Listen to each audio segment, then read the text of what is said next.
One day, I had a dream. Yes, I've been told I could do great things. They look out directly into the sun and point their fingers high in the air and say, "You will do great things." And the all-important I thinks, okay. I mean, I'm alright. I don't hate myself. I'm not a gutter piece of shit trash doing tricks in a back alley, and I'm not knocking gutters, trash, or back alley paid sex, but isn't it strange I can't see what they see? I mean, I see the sun sitting up there chilling, blazing somewhere a million miles away with a grin and a towel under the door. Doesn't that hurt your eyes? The moon says to the sun. The sun doesn't answer, though, because it's a fucking star. Get your head out of the clouds. This isn't fantasy. This is insanity. And maybe that's what it is. They're lost in La La Land, wasting their breath on some not quite in the gutter, not quite piece of shit trash, definitely not doing tricks in a back alley person having a quarter-life crisis. Yet, the ink can't settle on my dotted lines, which track down my back like the tracks that click-clack as I think back to how it all began.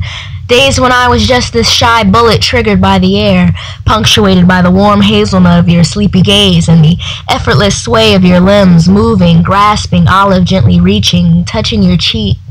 Yeah, back then you weren't the man you are today.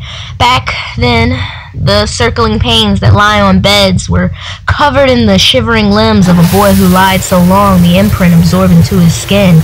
And I declared to be your earthly escape from the daily weary wrought with fear and dreary news, blue shimmering in our fingertips and light and hues of peach and white linen. You became my friend, and with the quality of intermittency, you affected me like a melody. You see, I've had this in me for countless segments of my history. You see, I wanted to be somebody in a sea of nobodies. I wanted an answer to the endless questioning, to the downtrodden perceptions perceived and believed, retrieved from the dark corners of my psyche. And that's when I met you. I don't want to take this personally, but how can someone I've come to feel for so deeply suddenly be 1, 2, 10,000 miles away from me? I count those miles down before you're even gone, and when you laid me there, curled up and crying, I couldn't tell you what words swirled in my head. All I could say was your name, over and over. What can I say? Your name tastes good on my lips. They say the soulmate starts in the soul and ends in the bedroom, but this isn't a love for dirty magazines, no.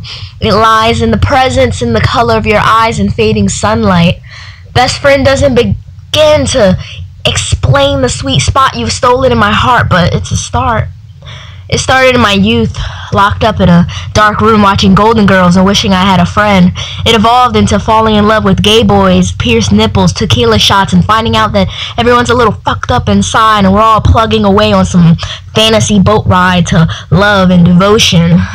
Yeah, everyone's pretty complacent down here in hell. I can't say I blame them. In this, I understand your need to leave, to find a freedom that rings your vision and settles the dotted lines separating you and time. But if I tell you I love you, would you stay? I loved you 1,000 times with many faces, and now as you ask where I am, I can't find my footing. The future is hazy and it's getting pretty crazy, just trying to stand without falling. It's getting blurry and I start to worry, to panic, and the fear throbs with the headaches and the heartaches, and I don't know how much more of this I can take before I just split up and break. Osmosis into other galaxies, the dissolution of what it is to be me. Well, what am I even saying? Better yet, I should be praying. Give it up to God. Can you hear me amongst the wails of Muslim extremists and Christian fundamentalists hissing from their mouths with vigor? I am just a lonely figure amongst lines, angles, and rhymes, pushing to be seen beyond a pendulum swinging above my so-called dreams. My watercolor bleed, and my need settles like dry dirt under leaves and branches twisting tightly around my throat. I wheeze and claw around, but the more I struggle, the more it needs me like dough, touching my desert places and sucking the oceans dry. I used to write, but my glass is half empty and tastes like soap. I'm sorry I can't be the man you need. Sorry that my womanly qualities don't quite measure to fill our leaking senses of self. I'm crawling on the floors of an urban jungle with flashing screens, thinking they can define me.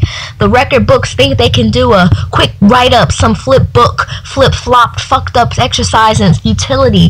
I'm more than letters, more than words. I'm not going to be a statistic or dictionary entry. I'm not going to be a mere memory.